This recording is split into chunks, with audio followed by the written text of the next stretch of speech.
Hoje não está escrito como uma agência cristã tem como seu propósito levar o amor de Cristo de maneira prática às partes mais difíceis do mundo. Fique conosco para uma entrevista muito interessante. O Está Escrito começa agora.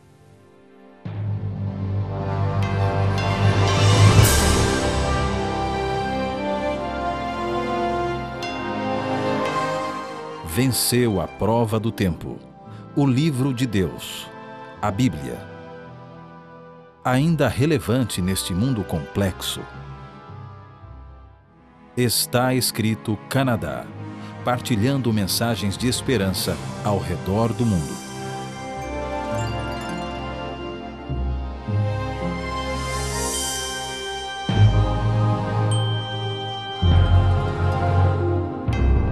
O cristianismo fala que os cristãos não somente têm que ter uma teologia, mas uma vida que demonstra o amor de Jesus Cristo.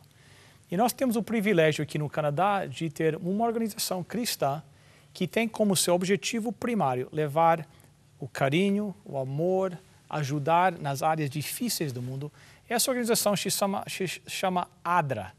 E nós temos conosco hoje o Sr. Ronald Kuhn, que é o diretor, pastor Ronald Kuhn, que é o diretor dessa agência aqui no Canadá. Pastor, bem-vindo ao nosso programa do Está Escrito. Obrigado, Bill. É um prazer estar com você mais uma vez.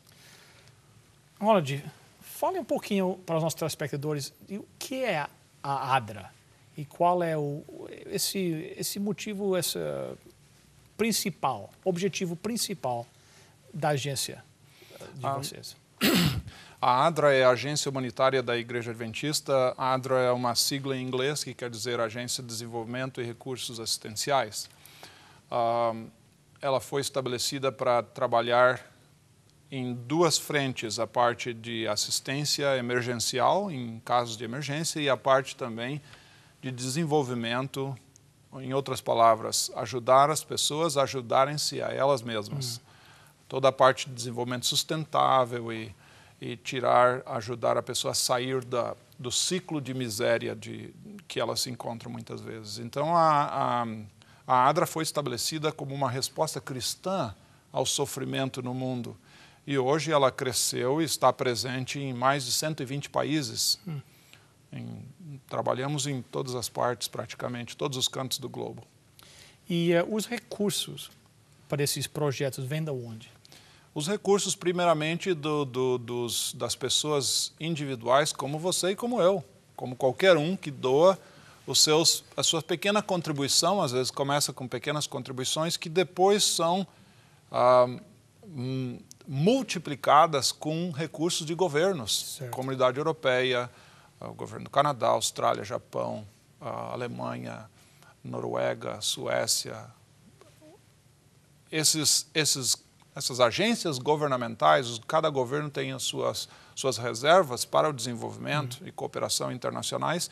Então, muitas vezes, nós conseguimos obter recursos. Obviamente, é um processo transparente, aberto, competitivo até de alguma forma, entre as agências. E esses recursos que começam com os recursos individuais, os recursos de igrejas, inclusive, que são utilizados para a comunidade sem a condição religiosa. Em outras palavras, trabalhamos com muçulmanos, com hindus, com cristãos, com qualquer religião. Não se pergunta de religião, é uma resposta ao ser humano e não a um segmento ou a promoção de uma religião. Então, esses recursos que começam com os indivíduos são maximizados, multiplicados através de recursos governamentais. Bem, Jesus nunca pediu a ninguém qual é a sua religião antes que ele curasse o cego, entendeu? A responsabilidade do cristianismo é essa mesmo, levar esse amor e esse carinho a todo mundo, todos os filhos de Deus. Imagina a fé que nós professamos discriminando os necessitados. Inclusive, às vezes, temos que falar até os próprios religiosos, alguns até mesmo de nossa igreja ou de outras igrejas, que acham que tem uma certa preferência Não, a preferência é em base à necessidade. Os mais necessitados, em algumas situações, são os priorizados. Uma das coisas da agência de vocês que eu acho muito interessante é que o foco é não criar dependência na agência, mas desenvolver aquela comunidade que eles possam sustentar por eles mesmos depois. Não adianta criar uma dependência, porque vocês vão embora, vocês não podem ficar lá o resto da vida, né? Vocês vão embora e agora eles têm os recursos, o conhecimento, a sabedoria, etc., para continuar. Isso é muito interessante, essa filosofia de vocês. Sim. E um exemplo disso, Bill, eu encontrei uma vez, visitando os projetos da ADRA em Bangladesh, perguntei para um grupo de mulheres muçulmanas, inclusive, todas com um sorriso na boca quando a gente foi visitar o projeto. Perguntei o que há alguns anos a ADRA está trabalhando com vocês, o que você pode dizer sobre o que vocês eram e hoje como estão?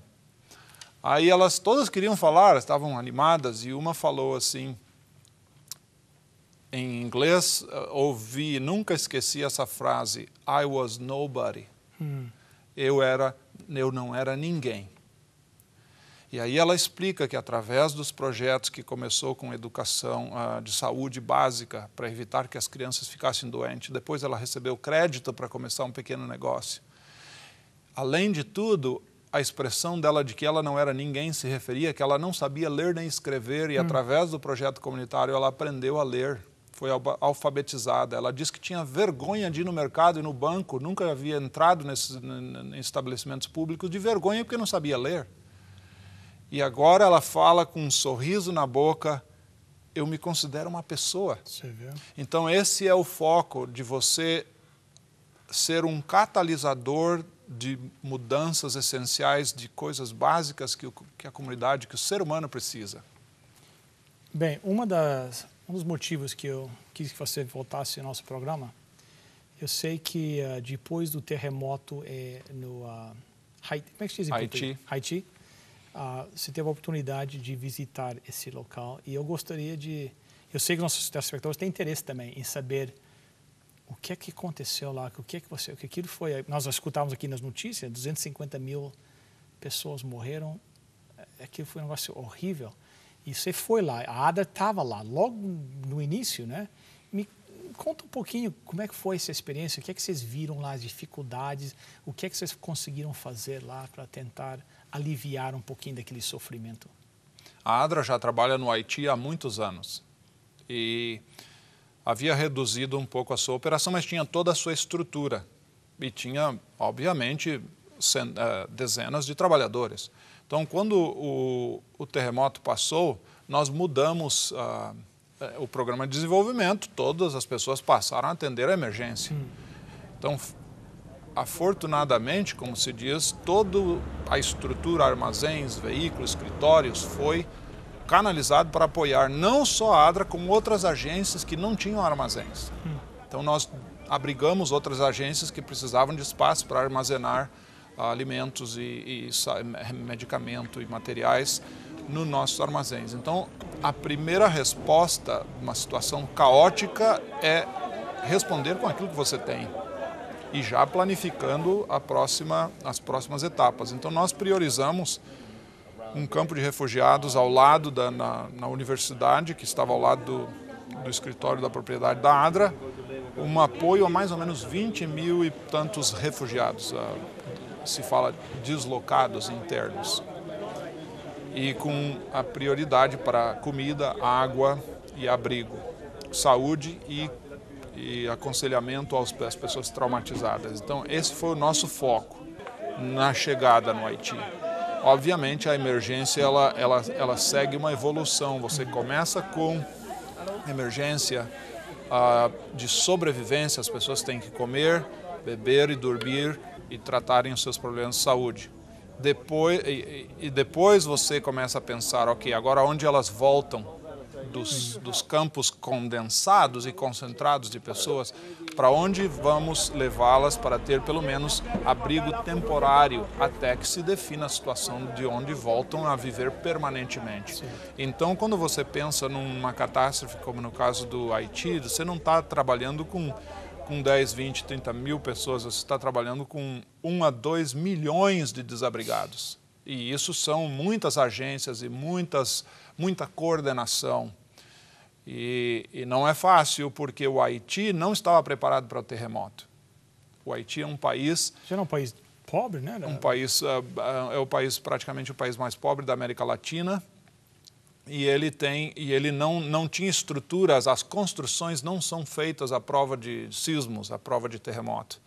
Então, o terremoto do Chile, um exemplo, matou mais ou menos 1.000 pessoas e foi mais forte que o do Haiti.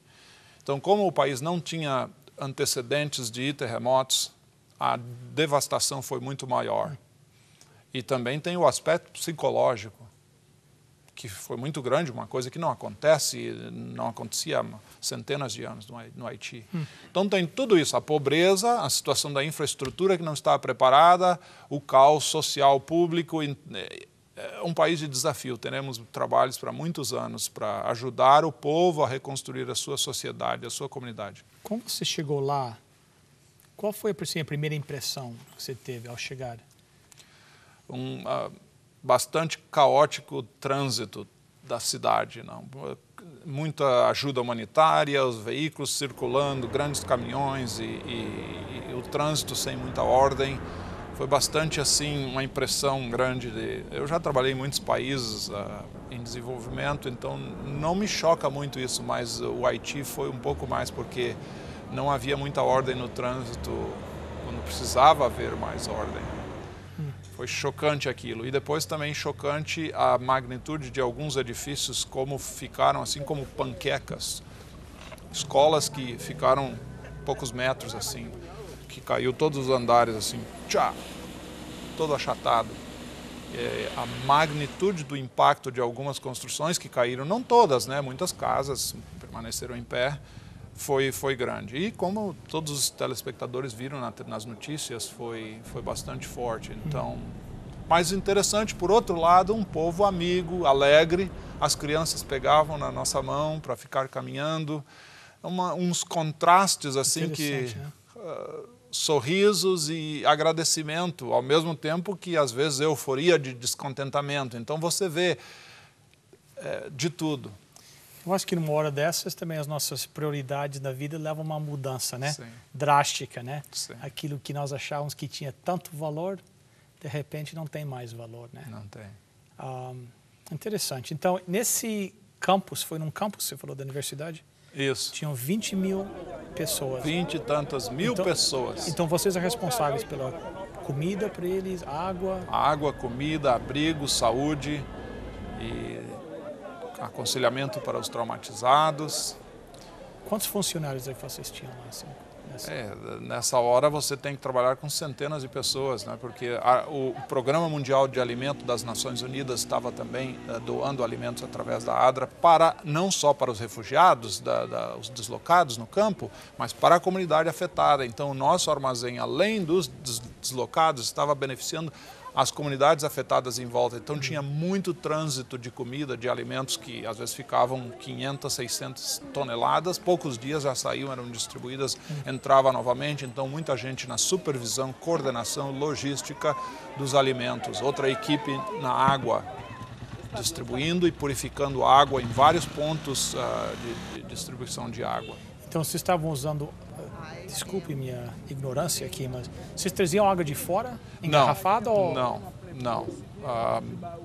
Estávamos purificando. Nós tivemos uma parceria com uma organização canadense chamada Global Medic, que eles se encarregaram de trabalhar conosco no campo de deslocado de refugiados e também em alguns outros lugares em volta, beneficiando outras organizações também.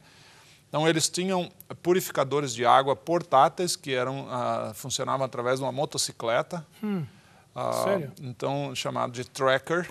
Muito interessante, montado na motocicleta com uma pessoa responsável, aonde encontrasse água, ligava no filtro, deixava a motocicleta andando e saía água purificada a 60 litros por minuto. E também tínhamos grandes unidades onde piscina da universidade ou o que fosse, usávamos a água que tinha e purificávamos nos filtros e sair água limpa para a comunidade.